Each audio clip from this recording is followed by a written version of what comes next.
Le savoir-faire est toujours le même depuis le 19e siècle. L'oreiller de la Belle Aurore demande de la préparation et de la patience.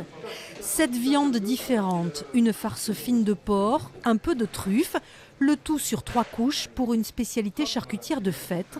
Recouverte de pâte, il ne reste plus qu'à la décorer. Ça prend beaucoup de temps, mais j'adore ça. Qu'est-ce que vous aimez ? Décorer, être aussi précis, tout ça dans le geste, c'est ça que j'adore.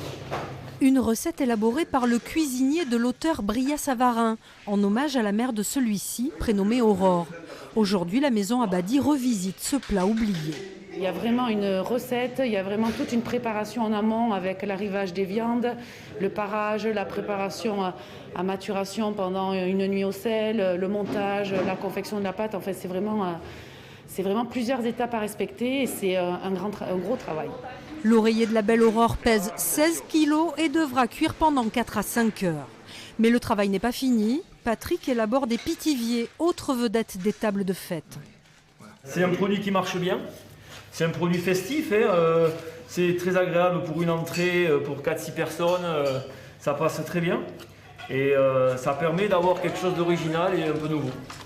Des produits que l'on retrouve sur ces étals des Halles de Pau. Chez cet autre charcutier, les mets de fête côtoient saucisses, jambons et boudins. Chacun doit trouver son bonheur pour le réveillon. Il y en a qui veulent un petit peu de foie gras, il y en a qui veulent des plats préparés, d'autres qui veulent...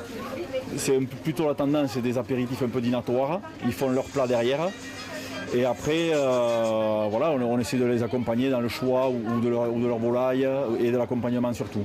Chaque jour, les artisans charcutiers béarnais se mettent en 4 pour préparer vos repas de fête.